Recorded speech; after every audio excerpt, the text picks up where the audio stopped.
Rafale तैयारे आपको बताएं कि पहली खेप है ये जो कि पहुंच चुकी है। न्यूज़ 18 सबसे पहले आपको बता रहा है अंबाला पहुंचे हैं राफेल। तो ये वो वक्त जिसका सभी को बेसब्री के साथ इंतजार था। तो अंबाला एयरबेस पहुंच चुका है राफेल का जंगी बेड़ा। अंबाला में 5 राफेल जंगी तैयारे जो हैं वो पहुंच चुके हैं। तो बेहद अहम खबर जिस पर लगातार हमारी नजर बनी हुई थी, ये वो तारीखी मनाजिर हैं जो हम बराह रास्त आप तक पहुंचा रहे हैं। अंबाला एयरबेस पहुंच चुका है राफेल तैयारा।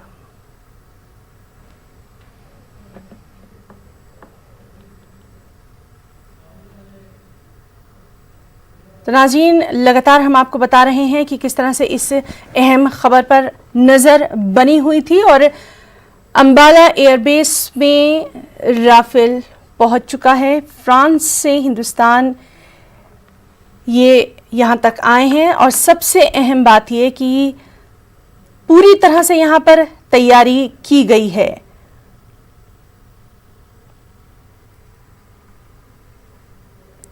और इनको रिसीव करने के लिए air chief marshal RKS Bhadauria Ambala airbase पर मौजूद हैं। अंबाला में दफ़ा 144 नाफिज कर दी गई है। साथ ही साथ ये वो अहम तस्वीर हैं जिनका सभी को इंतज़ार था।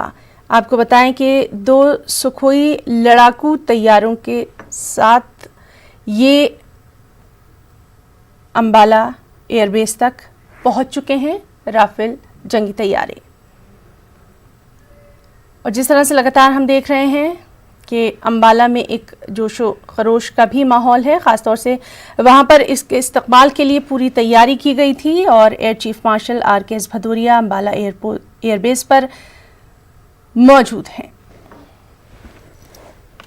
दफ़ा 144 यहाँ पर नाफिज कर दी गई है और काफ़ी लंबे वक्त से इन लड़ाकू तैयारों का हिंदुस्तान को इंतज़ार था। आपको बताएं कि 36 राफेल तैयारे जो हैं एक ख़ास करारदाद के ज़रिए फ्रांस के साथ हिंदुस्तान ने ख़रीदे थे और अब ये 5 यानी ये पहला बेड़ा जो है ये हिंदुस्तान पहुंच चुका है।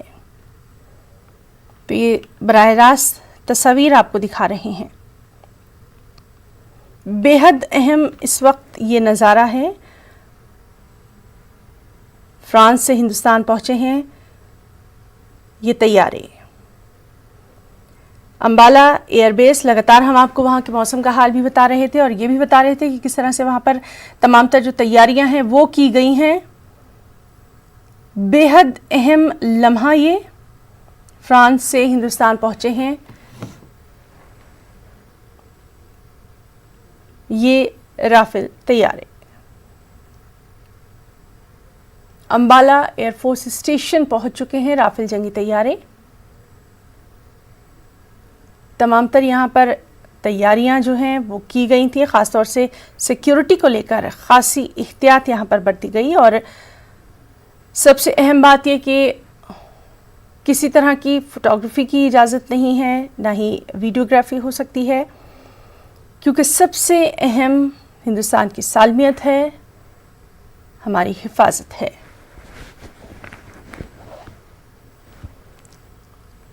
तो आप देख सकते हैं ये वो बराह रास्त तस्वीर।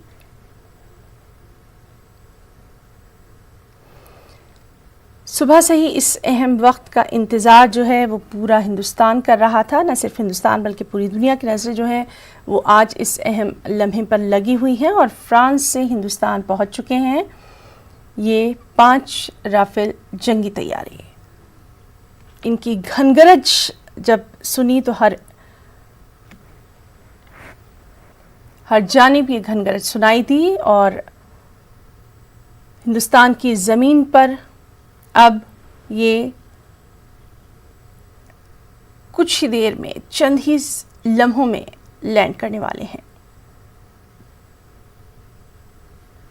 तो आप देख सकते हैं कि आसमान में ये जो तैयारे हैं ये अपनी घनगरज के साथ दुश्मन को ख़बरदार करने के लिए मौजूद हैं। और सबसे अहम कि 2 सुखोई 30 जो हैं वो इनके साथ यहाँ तक पहुँचे हैं। अम्बाला एयरफोर्स स्टेशन पहुँच चुके हैं राफेल जंगी तैयारे।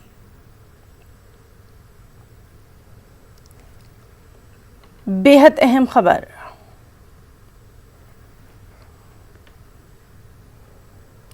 दो सुखोई जेट की निगरानी में ये जंगी तैयारे जो हैं ये यहाँ तक पहुँचे हैं और ये वो अहम वक्त जिसका सभी को इंतज़ार था। और ख़ास तौर से आप देख सकते हैं कि अम्बाला में किस तरह से वहाँ पर जो लोग हैं उनमें जोश व खरोश भी दिखाई दे रहा है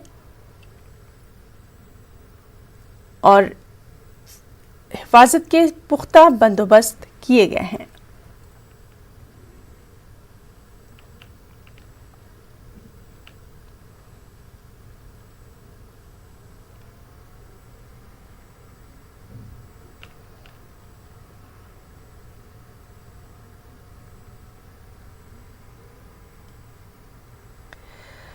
अम्बाला में दफ़ा 144 नाफिज कर दी गई है। सबसे अहम बात ये air chief marshal RKS Bhadauria Ambala airbase पर मौजूद हैं।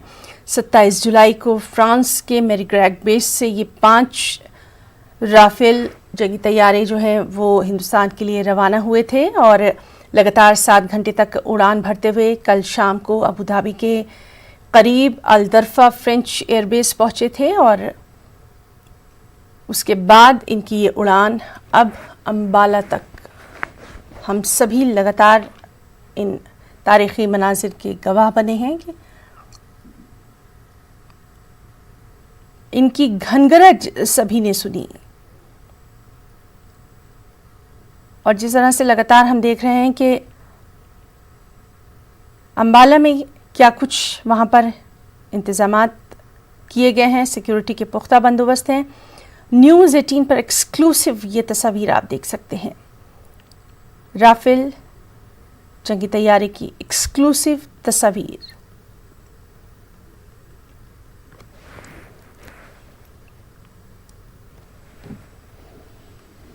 तो 36 राफेल जंगी तैयारे जो हैं वो उनके साथ ये फ्रांस के साथ हिंदुस्तान ने जो एक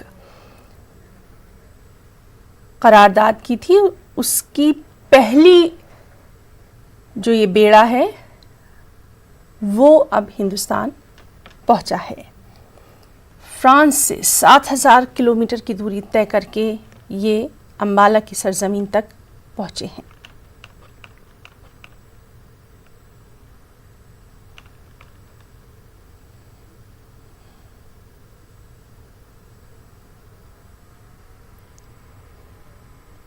तमाम तर तस्वीर बेहद अहम तस्वीर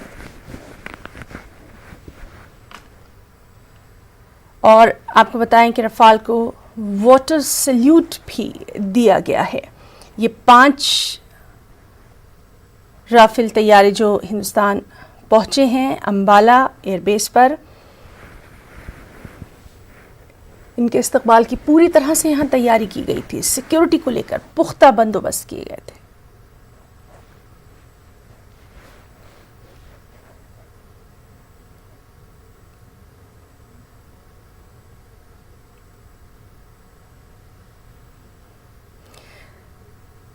राफेल को वाटर सल्यूट दिया गया है अम्बाला एयरबेस पर। फ्रांस से ये 5 जंगी तैयारे पहुँचे हैं और न्यूज़ 18 लगातार एक्सक्लूसिव आपको दिखा रहा है वो अहम तस्वीर जो कि तारीख़ में हमेशा के लिए दर्ज हो जाएंगी। 2 सुखोई जेट तैयारे की निगरानी में ये अम्बाला एयरबेस तक पहुँचे हैं।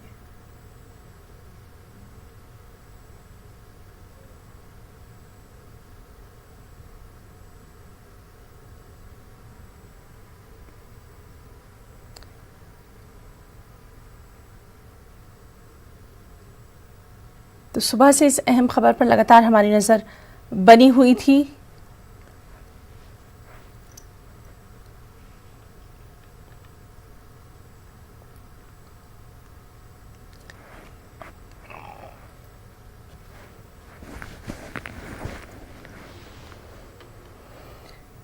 तो राफेल को वाटर सल्यूट दिया गया, और क्यों ना हो, हर हिंदुस्तानी को ये वो एक्सक्लूसिव तस्वीर हैं जब ये बेड़ा जो था ये हिंदुस्तानी हदूद में दाखिल हुआ था। घनघरज हम सभी ने सुनी थी, और जिस तरह से आमद हुई है हिंदुस्तान की ज़मीन पर।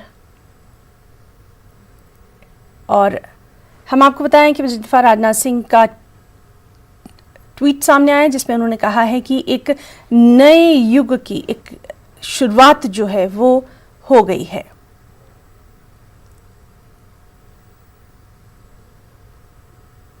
तो बेहद अहम खबर, अंबाला पहुंच चुका है ये राफेल का जो जंगी तैयारों का बेड़ा है।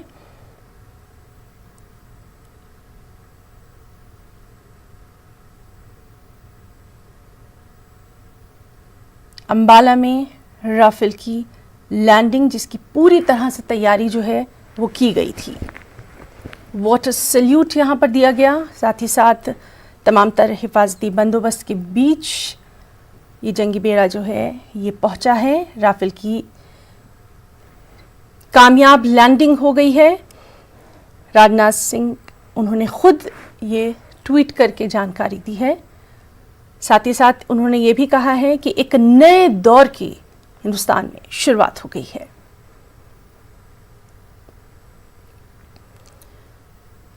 तो फौज में एक नए दौर की शुरुआत, राफेल की कामयाब लैंडिंग, और फिजाइया की ताकत इससे बढ़ेगी।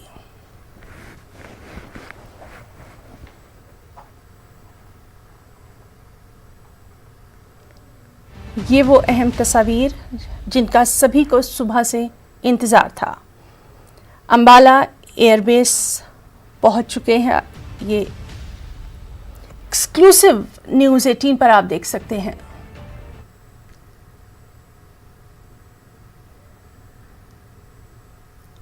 हिंदुस्तानी फ़िज़ाइया की ताकत बढ़ेगी, एक नए दौर की, नए युग की शुरुआत हो चुकी है, और बेहद अहम ये लम्हा माना जा रहा है।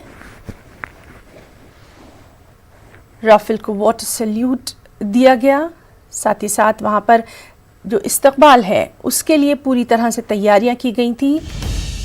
सबसे अहम बात यह है कि सिक्योरिटी के पुख्ता बंदोबस्त किए गए थे।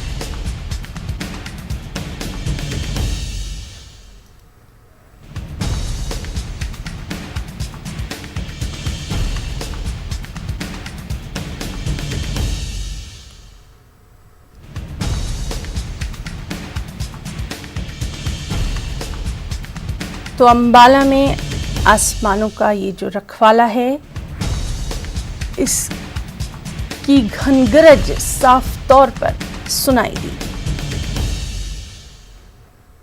काफी वक्त से इस लम्हे का इंतजार पूरा हिंदुस्तान कर रहा था।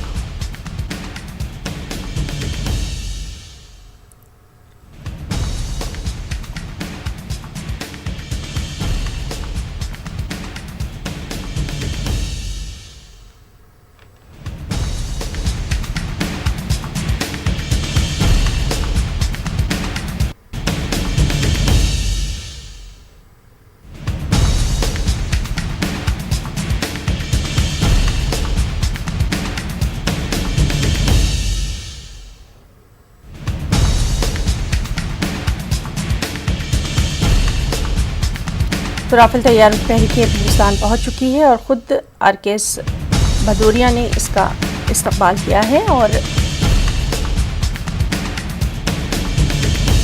सिक्योरिटी के पुख्ता बंदोबस्त हैं। साथ ही साथ ये जो अहम तस्वीर न्यूज़ 18 एक्सक्लूसिव आप तक पहुंचा रहा है, जब अंबाला के आसमान में इसकी घनगरज सुनाई दी थी। हिंदुस्तान की फौजी तारीख में एक नए बाब की शुरुआत हो चुकी है, एक नए दौर की शुरुआत हो चुकी है। हमने देखा किस तरह से राजनाथ सिंह ने खुद ट्वीट करके इस्तकबाल किया और एक नए दौर की शुरुआत इसको कहा है।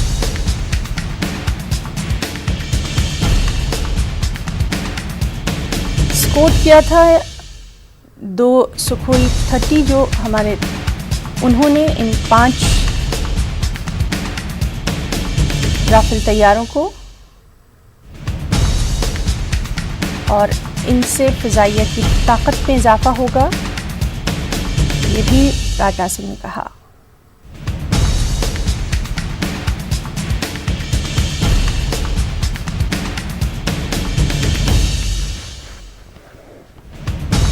अंबाला एयरफोर्स स्टेशन पहुंच चुके हैं ये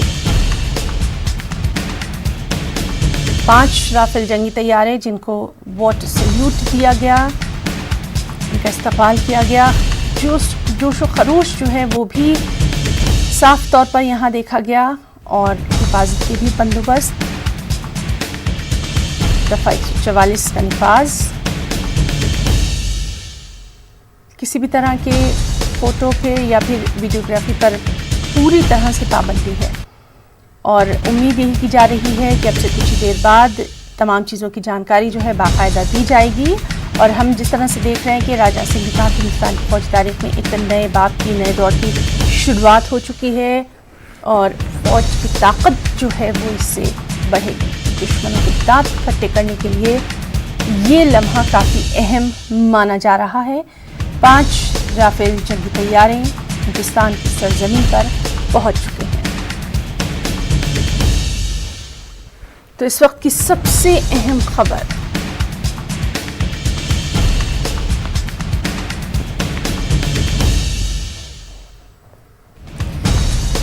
फ़िज़ाइया की ताकत में इजाफा होगा। साथ ही साथ इस वक्त सबसे अहम यही है कि दुश्मन तक ये बात पहुंच जाए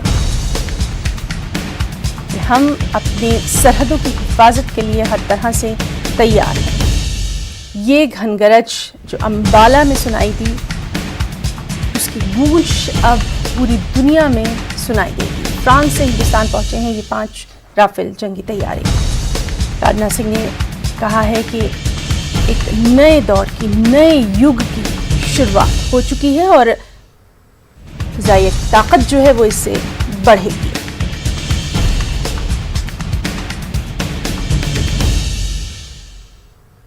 इन तैयारों से फ़िज़ाइया की सलाहियतों में इजाफा होगा, फ़िज़ाइया की ताकत बढ़ेगी।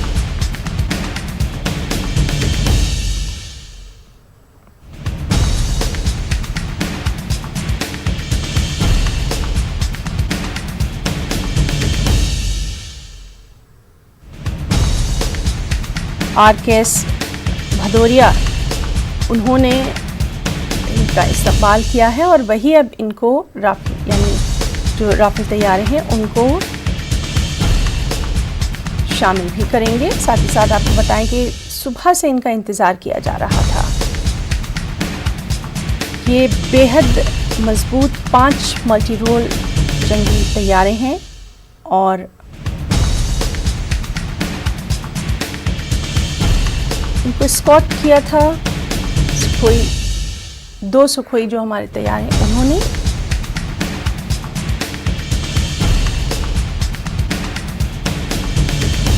काफ़ी खुसूसियात के हामिल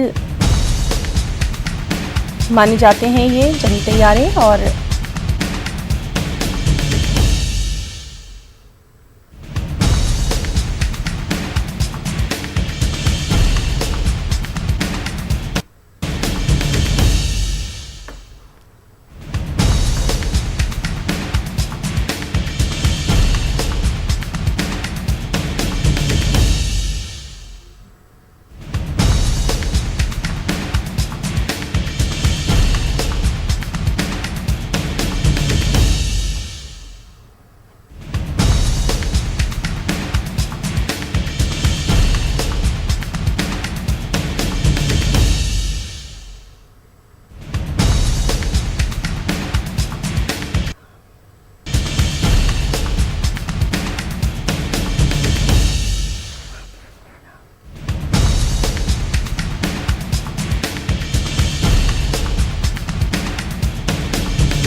हाज़रीन, आपको बताएं कि राफेल की आमद को तारीखी करार दिया गया है। वज़ीर राजनाथ सिंह ने इस पर बेपनाह खुशी का भी इजहार किया है और उन्होंने कहा है कि राफेल की जो आमद है वो एक तारीखी है। फ़िज़ाइया को इससे नई ताकत मिलेगी। फ़ौज की तारीख में एक नए दौर का आगाज़ होगा। तो जिस तरह से लगातार हम आपको बता रहे थे कि वज़ीर दिफ़ा राजनाथ सिंह ने फौरी तौर पर बेपनाह खुशी का इजहार किया और उन्होंने साथ ही साथ इस राफेल की आमद को तारीखी बताया और ये भी कहा कि फ़िज़ाइया को एक नई ताकत मिलेगी। फ़ौज की तारीख में एक नए दौर का आगाज़ हुआ है। 2 सुखोई जेट की निगरानी में ये तैयारी जो है ये अम्बाला की सरजमीन पर पहुंचे। राफेल तैयारों की पहली जो खेप है, ये जो बेड़ा है, ये हिंदुस्तान पहुंचा और लगातार आप देख सकते हैं कि इनकी जो खंगरज है वो ये बताने के लिए काफ़ी है कि दुश्मनों अब होशियार हो जाओ। हिंदुस्तान अपनी सरहद की हिफाजत के लिए पूरी तरह से तैयार है। और जाहिर सी बात है कि वज़ीर दिफ़ा राजनाथ सिंह ने इस पर बेपनाह खुशी का इजहार किया। उन्होंने ट्वीट किया, उन्होंने कहा कि परिंदे बहिफाजत अम्बाला में उतर रहे हैं। राफेल की आमद को राजनाथ सिंह ने तारीखी बताया। एक नए बाब के आगाज़ से भी उन्होंने इसको ताबीर किया। फ़ौज की तारीख में नए दौर के आगाज़ से उन्होंने इसको ताबीर किया। फ़ौज की जो सलाहियत है, फ़ौज की जो ताकत है वो किस तरह से बढ़ जाएगी, ये तमाम तर चीज़ें उन्होंने अपने ट्वीट में लिखी। एयरफोर्स की सलाहियतों में इनकलाब आ जाएगा।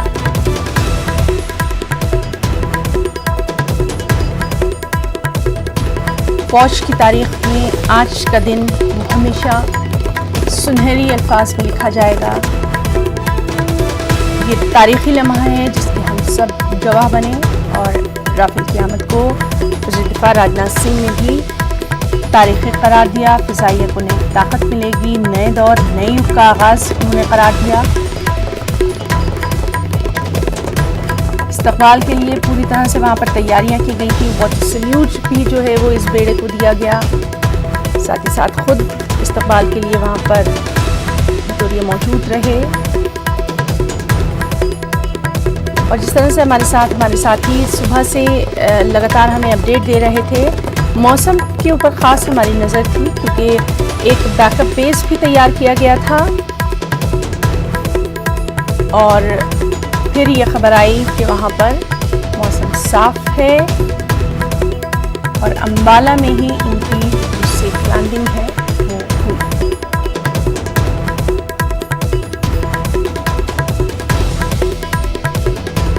तो फ़ौज की तारीख में एक नए बात की, नए दौर की शुरुआत।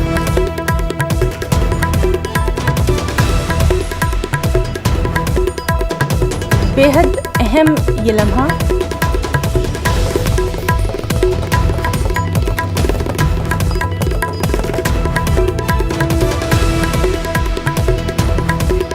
और लगातार हम देख रहे हैं कि राजनाथ सिंह किस तरह से ट्वीट कर रहे हैं कि सेना में एक नए दौर की शुरुआत हुई है।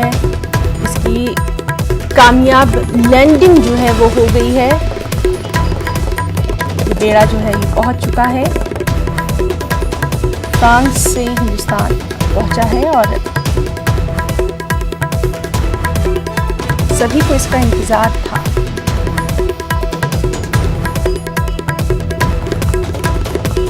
तो अम्बाला एयरबेस पर ये कामयाब लैंडिंग हुई है और इस तरह से जैसे ही लैंडिंग हुई इसको वाटर सल्यूट दिया गया। राजनाथ सिंह ने ये भी ट्वीट में लिखा कि अब दुश्मनों को सोचना होगा क्योंकि फ़ौज में एक नए दौर का आगाज़ हो चुका है, कामयाब लैंडिंग हुई है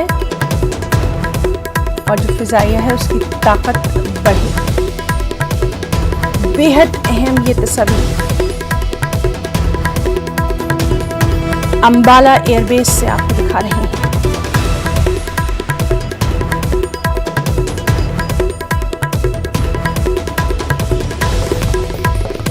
7,000 किलोमीटर की दूरी तय करके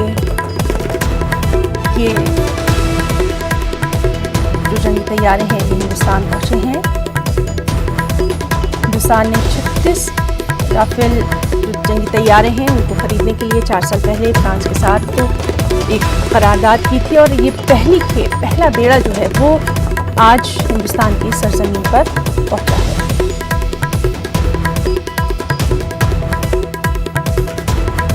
बेहद अहम लम्हा, उनकी खनगरज ये बताने को तैयार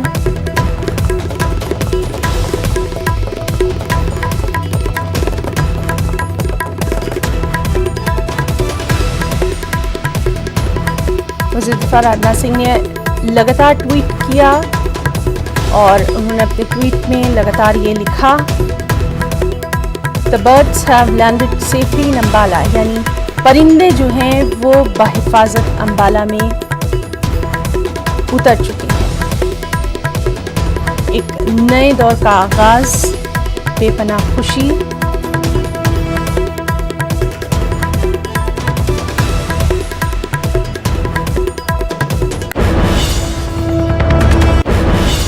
और जिस तरह से हमने देखा था कि INS कोलकाता कंट्रोल रूम की तरफ से भी हैप्पी लैंडिंग कहा गया था और अब ये हैप्पी लैंडिंग हो चुकी है।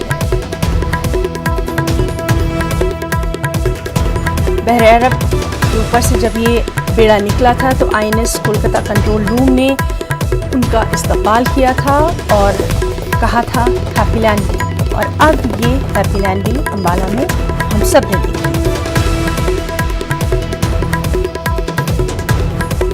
तो हिंदुस्तान की फौजी तारीख में एक नए दौर की शुरुआत, एक नए बाब का आगाज।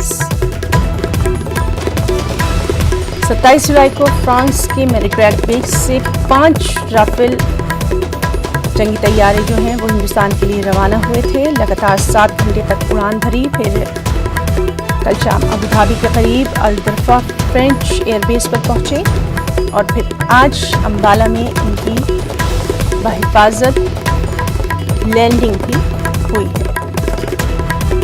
हालांकि वहां पर दफ़ा 144 का निकास किया गया है। तमाम तर सिक्योरिटी जो इंतजामात हैं वो बढ़ते जा रहे हैं, ख़ासतौर से जो हिफाजत और सलामती है उसका पूरी तरह से वहां पर ख्याल रखा गया है। Air chief marshal RKS Bhadauria खुद वहां अम्बाला एयरबेस पर मौजूद हैं।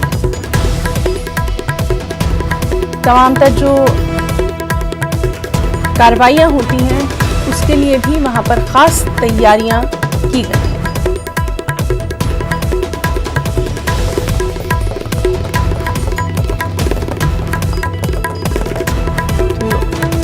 तो राफेल की आमद, तारीख़ी आमद, 7000 किलोमीटर की दूरी तय करके हिंदुस्तान की सरजमीन पर पहुँचे।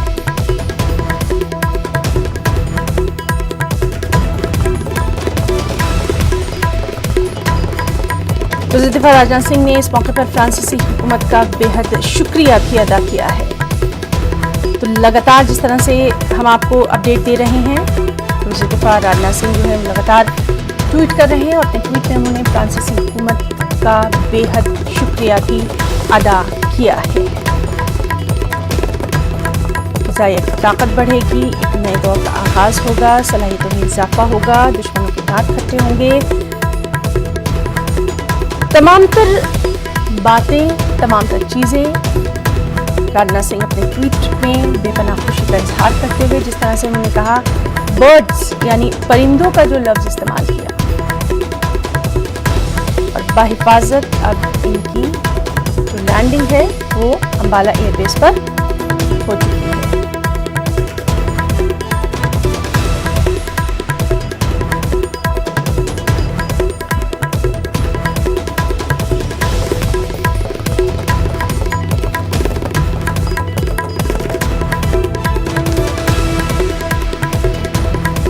काफ़ी नई तकनीक के साथ ट्वीट करके लिखा, परिंदे बहिफाजत अम्बाला में उतर गए हैं। वही जो बात बार बार हम कर रहे हैं कि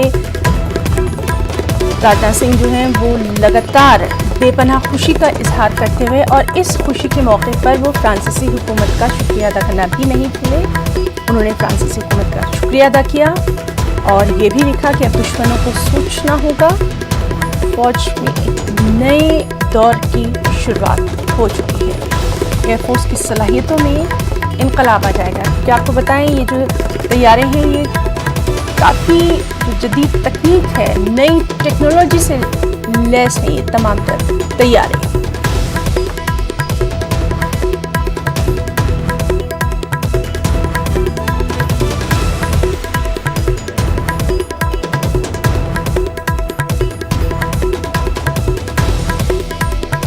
नाज़रीन, इस वक्त हमारे साथ डिफेंस एक्सपर्ट, दिफाई उमूर के माहिर पीके सहगल साहब मौजूद हैं। लगातार उनसे हम बात करते रहे हैं। पीके सहगल साहब, बेहद अहम लम्हा हिंदुस्तान के लिए, फर्स्ट रिएक्शन। क्षमता को बढ़ाएगा। 22 साल के पहले इस नया वाक़या में जोड़ा गया है, बड़ा ही अपॉर्चुनिटी है। इससे हमारे देश का मोरल मोटिवेशन बढ़ेगा, सेना की ताकत बढ़ेगी। चेहरा में इसके दर्जों का कोई इलाका नहीं है। इसके जो स्पेसिफिक्स है बाकी तमाम जहाज़ों से बेहतर है। ये हर प्रकार से मॉडर्न टेक्नोलॉजी से लैस है, मॉडर्न वेपन सिस्टम से लैस है और बहुत बड़े पैमाने पर ये पाकिस्तान और चाइना को सबक सिखाता है। लेकिन ये पाँच जहाज जो है वो सफिशिएंट नहीं है। इस समय हमारी एयरफोर्स में 11 स्क्वाड्रन की कमी है। इस कमी को पूरा करने के लिए पाँच हवाई जहाज काफ़ी नहीं है। जब पूरे के पूरे 36 आ जाएंगे तो कुछ हद तक हमारी जो ताकत है और क्षमता है बड़े पैमाने पर बढ़ेगी। अगर हम कहें कि 5 हवाई जहाज के माध्यम से गेम चेंजर है तो गेम चेंजर नहीं है। गेम चेंजर होगा जब 2 स्क्वाड लग जाएंगे और S-400 आ जाएगा। आपको याद होगा जब air marshal Dhanoa chief of air staff थे, उन्होंने साफ तौर पर कहा था कि राफेल और S-400 कॉम्बिनेशन जो है बहुत ही बड़ा गेम चेंजर होगा। अभी S-400 आना है और 2 स्क्वाड्रन आने हैं। 5 जहाज जो है अगर कल हमको ऑपरेशनली इनको एम्प्लॉय करना पड़े तो ऑपरेशनल प्लानिंग के लिए 75% सर्विसिबिलिटी मिल जाती है। 75% सर्विसिबिलिटी मतलब किसी भी समय में लड़ाई के लिए आप 3 से 4 जहाज ही इस्तेमाल कर पाओगे। तो 3 से 4 जहाज के माध्यम से आप ना तो चीन को डरा सकोगे ना पाकिस्तान को। हम मीडिया में पहले भी ट्वीट कर दिया, चीन घबरा गया। अगर ये सही होता तो जब चीन में गलवान के साथ मुठभेड़ हुई थी उस समय चीन के वहाँ पे तकरीबन 20,000 थे रेडियो और डेस्क मिला के। आज चीन के तारीख तकरीबन 50,000 है। तो ये साफ तौर पर दर्शाता है कि ना तो घबराया ना डरा है और ना ही पाकिस्तान डरा है। लेकिन वास्तव में ये हवाई जहाज है बहुत बड़े पैमाने पर इनको नुकसान पहुंचा सकता है। जी सहगल साहब, जिस तरह से लगातार हम देख रहे हैं कि ये काफ़ी अहम लम्हा है और पूरी दुनिया की नज़रें जो हैं वो इस वक्त हिंदुस्तान पर ही लगी हुई हैं। काफ़ी नई टेक्नोलॉजी के साथ लैस हैं ये तमाम तर चीज़ें। एक डिफेंस एक्सपर्ट के तौर पर आप इस लम्हे को ख़ासतौर से दुनिया में जो अभी तमाम चीज़ें चल रही हैं किस तरह से देखेंगे? देखो, साफ तौर पर दुनिया को नजर आना चाहिए कि हिंदुस्तान एक ऐसा देश है जिसमें दम है, हिम्मत है और अपनी सुरक्षा, अपनी एकता और अपने अखंडता को कायम रखने के लिए, अपनी आबरू इज्जत के लिए वो हर प्रकार की कार्रवाई कर रहा है। हमारी सेनाओं का मनोबल बड़ा जबरदस्त है। हमारी आर्मी, नेवी, एयरफोर्स तीनों ही काफी स्ट्रॉन्ग है और तीनों ही काबिल हैं अपने देश को हर प्रकार से सुरक्षित करने के लिए। लेकिन सरकार के लिए भी बड़ा इंपॉर्टेंट मैसेज है कि हमने डिफेंस बजट को उस मुताबिक की इम्पोर्टेंस नहीं दी थी जिस मुताबिक देनी चाहिए थी। क्योंकि सरकार को जब बार बार हमारे चीफ बोलते हैं कि 2.5 फ्रंट वॉर हो सकता है, तो वास्तव में हम पाकिस्तान को निगाह में रखते हुए ट्रेन कर रहे थे और कुछ कर रहे थे। चाइना का इतना समझते ही नहीं, सोचते थे चाइना को हम डिप्लोमेटिकली संभाल लेंगे। लेकिन अभी जो चाइना ने कार्रवाई किया है इससे साफ तौर पर नजर आता है कि डिप्लोमेटिकली आप नहीं संभाल सकते, आपको अपनी क्षमता बढ़ानी पड़ेगी। और अभी बड़े पैमाने पर तमाम कोशिश की जा रही है स्पीड अप करने के लिए। आइंदा देश की सिक्योरिटी के खिलाफ किसी प्रकार की कोई खिलवाड़ नहीं हो सकता। फिर अगर आप देखो तो पहले 5-6 साल में डिफेंस मिनिस्टर जो थे अरुण जेटली, वास्तव में उन्होंने डिफेंस की तरफ कभी ध्यान नहीं दिया। या तो फाइनेंस की तरफ देखते रहे या उनका इंटरेस्ट लॉ में था। फिर निर्मला सीतारमन लाई गई जो सबसे रद्दी और सबसे कमजोर डिफेंस मिनिस्टर थी। ये तो खुशकिस्मती है कि इस समय अपने राजनाथ सिंह जी हैं। डिफेंस मिनिस्टर ऐसा होना चाहिए जो 24 घंटे देश की सुरक्षा के लिए अपने आप को एम्प्लॉय कर सके, ना कि पास टाइम हो। जी सहगल साहब, ये तो खैर आपके ज़ाती जो ख्यालात हैं वो हैं, और हम ये भी जानना चाहेंगे जिस तरह से अम्बाला में तमाम तर तैयारियां की गई थी और ख़ास तौर से सुरक्षा को लेकर, सिक्योरिटी को लेकर पल पल वहाँ पर एहतियात बरती गई, ये भी काफ़ी अहम रहा। इसमें किसी प्रकार का कोई शक नहीं, क्योंकि ये राफेल का सबसे बड़ा खतरा है पाकिस्तान और चाइना को। उन्होंने बड़े सारे अपने एलिमेंट डिप्लॉय किए होंगे, उनके उनके जो है स्लीपर सेल में किसी न किसी तरीके से पूरे एयरबेस की सिक्योरिटी का जायजा लिया जाए। अगर हो सके तो किसी प्रकार का ग्रेनेड अटैक, किसी प्रकार का टेररिस्ट अटैक या किसी प्रकार का रॉकेट लॉन्चर के माध्यम से कोई हमला किया जाए। ऐसे में वहाँ पे 144 कर्फ्यू लगाया गया, किसी प्रकार की फोटोग्राफी का बंदोबस्त होने नहीं दिया, पूरे एरिया को सुरक्षित किया गया। ये जो 5 जहाज आ रहे थे इनकी अपनी प्रोटेक्शन के लिए सुखोई हवाई जहाज को एस्कॉर्ट के तौर पे लगाया गया। जैसे वो इंडियन एयर स्पेस में एंटर किए तभी से उनको सुखोई ने वहाँ पे रिसीव किया और इनको प्रोटेक्शन के माध्यम से लेके आए बाला एयरबेस से। आप देखो तो टीवी में भी उस माफिक से नहीं दिखाया गया, नहीं दिखाया गया, लेकिन उनके हैंगर्स वगैरह जो है चाइना और पाकिस्तान चाहेंगे वो देखें कि किस माफी के हैंगर बने, किस माफी का इंफ्रास्ट्रक्चर डेवलप हुआ है। और अम्बाला एयरबेस ऐसा एयरबेस है जो पाकिस्तान से 220 किलोमीटर दूर है और चाइना से तकरीबन 300 प्लस किलोमीटर। दोनों ही देशों के खिलाफ इस देश के ऊपर बड़ी आसानी से कार्रवाई की जा सकती है, पाकिस्तान के ऊपर भी और चाइना के ऊपर भी। और इसको शो विंडो में नहीं रखा गया। जो आपके जैसे अमृतसर है या अवंतीपुर है या श्रीनगर है या पठानकोट है, ये सारे शो विंडो में है। बिना बॉर्डर क्रॉस किए आर्टिलरी के माध्यम से, लॉन्ग रेंज आर्टिलरी के माध्यम से इनके ऊपर गोलाबारी की जा सकती है। ये एयरफील्ड काफी डेप्थ में है, जिसकी वजह से इसके ऊपर अचानक हमला नहीं किया जा सकता। दुश्मन को काफी अंदर आना पड़ेगा देश के अंदर, और कई रास्ते में एयरफील्ड आएंगे। आदमपुर है, अमृतसर है, कई एयरफील्ड है, चंडीगढ़ है, जो मुकाबला करेंगे, इंटरसेप्ट करेंगे दुश्मन को इससे पहले कि यहाँ तक पहुँच सके। जी सहगल साहब, काफ़ी तफसील से आपने बहुत अहम जो बातें हैं वो हमारे नाज़रीन तक पहुंचाई हैं। और एक और बात आपसे जानना चाहेंगे, क्योंकि आप इन तमाम चीज़ों के एक्सपर्ट रहे हैं और साइकोलॉजिकल काफ़ी बड़ा फ़र्क जो है वो पड़ने वाला है। इसमें किसी प्रकार का कोई शक नहीं, जब पूरे 2 स्क्वाड आ जाएंगे तो बहुत जबरदस्त फर्क पड़ेगा, क्योंकि इसमें जो टेक्नोलॉजी है वो अद्भुत टेक्नोलॉजी है, लेटेस्ट टेक्नोलॉजी वर्ल्ड हवाई जहाज में है। और इसके जो वेपन सिस्टम्स हैं, जहाँ तक साउथ एशिया का ताल्लुक है, चाइना का ताल्लुक है, पाकिस्तान का ताल्लुक है, इस माफी की जो हैमर मिसाइल है वो वास्तव में हैमर की तरह, हथौड़ी की तरह पाकिस्तान के एयरफील्ड के ऊपर, उनकी कॉन्सेंट्रेशन के ऊपर, चाइना के ऊपर हमला कर सकते हैं, उसको बर्बाद कर सकते हैं।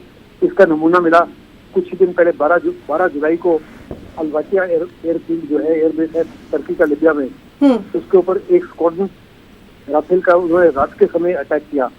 इसके अंदर बड़ा जबरदस्त हॉक एयर डिफेंस सिस्टम लगा हुआ था, वो पूरे एयर डिफेंस सिस्टम को भी बर्बाद किया और पूरे एयरफील्ड को भी डिस्ट्रॉय किया। जिस माफिक की वहाँ पे स्क्वाड्रन ने उड़ाई, दुनिया उसको देख के चल है। और वही मिसाइल हैमर मिसाइल ले रहे हैं अभी क्या फ्रांस से एक्वायर कर लिया है। फिर जो इसकी मिटियोर मिसाइल है, मिटियोर मिसाइल दुश्मन के लड़ाकों के इसके नजदीक नहीं आ सकते, उससे पहले उनको बर्बाद कर दिया जाएगा। फिर जो स्कैल्प मिसाइल है, बिना बॉर्डर क्रॉस किए, आपको याद होगा बालाकोट के लिए हमारे राज्य को बॉर्डर क्रॉस करके पाकिस्तान के अंदर जाना पड़ा। एयर डिफेंस सिस्टम उनका उसको गिरा सकता था। और फिर स्टैंड ऑफ वेपन, बालाकोट के ऊपर नहीं गए, स्टैंड ऑफ वेपन को डिप्लॉय किया, वो अपने आप उनके वहां जाके उन्होंने हिट किया। ये जो इसकी स्कैल्प मिसाइल है 590 किलोमीटर तक बिना बॉर्डर क्रॉस किए अपने देश के, हिंदुस्तान के 100 किलोमीटर अम्बाला के ऊपर उड़ान करके आप बालाकोट जैसे एयरबेस को डिस्ट्रॉय या बालाकोट जैसे टेररिस्ट स्ट्राइक उड़ा सकते हैं। पाकिस्तान के जितने भी एयरबेसेज हैं, तकरीबन 50 to 60% एयरबेसेज को उसके ऊपर हमला कर सकते हो बिना बॉर्डर क्रॉस किए। ये तो बहुत ही जबरदस्त ताकत है, बहुत ही बड़ी क्षमता है। इसी माफी चीन के जो 4 मुख्य एयरबेस हैं जो हमारे खिलाफ है, बाकी काफी पीछे हैं, उनके ऊपर ऑपरेट करना उसके लिए काफी से ज्यादा मुश्किल होगा। लेकिन 4 फॉरवर्ड एयरफील्ड को बड़ी आसानी से हिंदुस्तान की वायुसेना उनको बर्बाद कर सकती है, राफेल के माध्यम से और H-230 के माध्यम से। सहगल साहब, ये भी आपसे जानना चाहेंगे कि यहीं पर ख़त्म नहीं होना चाहिए, बल्कि आगे भी इस तरह के जो बेड़े हैं, इस तरह की जो जंगी हमारे हथियार हैं, वो शामिल होते रहने चाहिए, आगे भी इस सिलसिले को आगे बढ़ना चाहिए, सियासत बिल्कुल नहीं होनी चाहिए। इसमें किसी प्रकार का कोई शक्ति में गवर्नमेंट को भी बड़ी क्लैरिटी हो रही है। अगर आप देखो कि पिछले कुछ सालों में जो डिफेंस डील मौजूदा सरकार ने साइन की है, पिछले 3 साल में नहीं हुई। जैसे मैंने कहा कि ये लड़ाका 22 साल के बाद में हिंदुस्तान में शामिल किया है। हिंदुस्तान की एयरफोर्स की मॉडर्नाइजेशन पिछले 22 साल से बिल्कुल नहीं हुई। आर्टिलरी का देखो तो 1984 बोफोर्स के बाद में कोई आर्टिलरी में मॉडर्नाइजेशन नहीं हुई। जी जी M777 गन जो है अभी आई है, जो कोरिया की गन है अभी आई है जी। इसी माफिक की अपाची हेलीकॉप्टर अभी आया है, चिनूक हेलीकॉप्टर अभी आए हैं, बहुत बराक 8 मिसाइल अभी आ रही है, बहुत सारा नया इक्विपमेंट। फिर हिंदुस्तान की सरकार जो अभी है अपनी एयरफोर्स को बड़े बड़े फोर्स मल्टीप्लायर से इक्विप कर रही है। ये फोर्स मल्टीप्लायर महंगे होते हैं, जैसे terminal guided weapon, anchor guided missile, फिर प्रोसिशन गाइडेड मिसाइल। चीन में 70,000 किलोमीटर सड़कें बिछा ली है, 6,000 किलोमीटर रेल लाइन बिछाई है, उसकी एवरेज हाइट 14,000 फुट है, उसके ऊपर कई 100 पुल हैं, किसी तरह माफी की हरियाली में एक घोड़े की तरह वो ब्रिज नजर आती है। हिंदुस्तान की एयरफोर्स को ऐसे फोर्स तरह से इक्विप किया है कि एक ही दिन में 24 घंटे में कम से कम 50 पुल उनके उड़ा देंगे। अगर उनके पुल उड़ा दें वो अपने फोर्सेस को मेंटेन नहीं कर सकते, उनको सस्टेन नहीं कर सकते, उनको लॉजिस्टिकली सपोर्ट नहीं कर सकते, तो जमावड़ा में कर सकते हैं क्योंकि इतना इंफ्रास्ट्रक्चर 1 लाख लोग को घंटे में कॉन्सेंट्रेट कर सकते हैं। लेकिन उनको असला कहाँ से देंगे, उनको खाना कहाँ से देंगे, पानी कहाँ से देंगे? पुल तोड़ गए। इसी माफी दिल्ली को अब पॉइजन 81 ने एक रात से कुछ किया है। अभी हम प्रेडेटर भी लेने जा रहे हैं जो सबसे डेडलीस्ट है, सबसे बेहतरीन मिसाइल सिस्टम से मैच होंगे। हार्पून मिसाइल लगी हुई है उसके अंदर, आपके पॉइजन 81 में सबसे बेहतरीन सर्वेलेंस और रिकॉनेसेंस काबिलियत है। वो चाइना और पाकिस्तान की हर सबमरीन और हर जी। सहगल साहब आखिर में ये जरूर जानना चाहेंगे, बजट बढ़ाना होगा और जो एक्सपर्ट्स हैं उनकी राय लेकर आगे बढ़ना होगा, बहुत अहम ये बात। इसमें किसी प्रकार की कोई शक नहीं। हमारी हमेशा ही डिमांड रही है कि अगर हमको दो फ्रंट की वॉर लड़नी है जो साफ तौर पर नजर आ रही है, दो फ्रंट नहीं 2.5 फ्रंट की, एक चाइना, एक पाकिस्तान और एक टेररिज्म खत्म नहीं होने वाला। तो ये 2.5 फ्रंट की वॉर लड़नी है और उसमें जीतना है और देश को सुरक्षित रखना है। तो डिफेंस बजट कम से कम 3.2% ऑफ GDP होना चाहिए। अगर आप देखो तो पिछले 6 साल का बजट जो है 1950 जी। पीके सहगल साहब, तो लगातार आपसे हमारी ये बातचीत जो है वो आगे भी जारी रहने वाली है। फिलहाल के लिए हम आपका बहुत बहुत शुक्रिया अदा करना चाहेंगे और इस तारीखी लम्हे के हम सब गवाह बने हैं। बहुत बहुत शुक्रिया आपका अपना कीमती वक्त देने के लिए।